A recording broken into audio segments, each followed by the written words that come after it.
The day my grandfather died, he left me a dusty old bank book and a secret worth millions. The bank teller's face went pale the moment she opened it.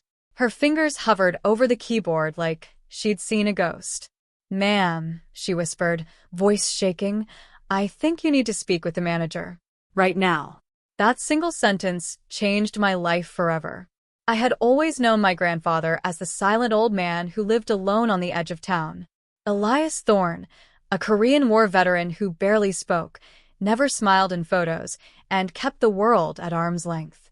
My family never visited him, never talked about him, as if mentioning his name might summon something dark. On my wedding day, he showed up quietly at the back of the hall wearing an old black suit that hung loose on his thin frame. Without a word, he pressed a faded savings book into my hands and simply said, "Keep this safe, Lila." Later that night, my parents found it. My father took one look and dropped it straight into the trash like it was poisoned. "That man and his ghosts," he muttered. "Let it stay buried."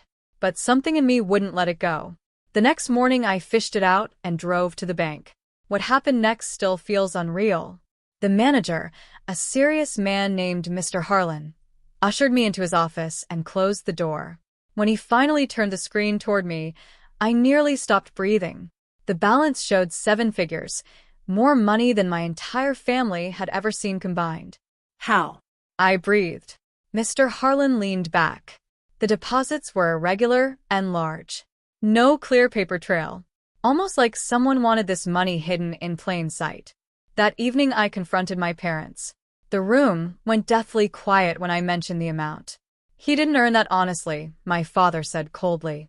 "Then tell me the truth," I demanded. "For once in your life, tell me who Elias Thorne really was." My mother looked away. My father finally spoke, voice heavy with old pain. He was blamed for the deaths of 6 good men on a classified mission in 1974. They said it was his mistake. He never fought the accusation, just walked away from his career, his reputation, and us. The words hit like ice. But something felt wrong. The next day, I tracked down the only man who might know the real story, Captain Raymond Hayes, my grandfather's former comrade. He lived 2 hours away in a quiet house with an American flag on the porch.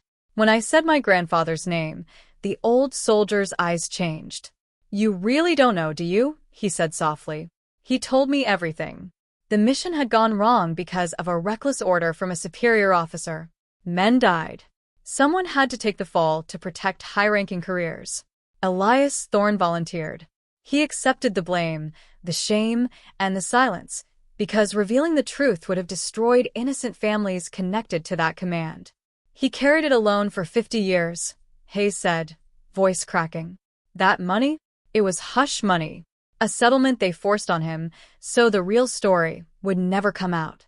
He never touched a cent, said it wasn't his to spend." I drove home in tears. That night, I forced my parents to listen. The anger, the guilt, the years of misunderstanding poured out. My father broke down when he realized he had hated his own father for a lie. "He was protecting everyone but himself," I whispered.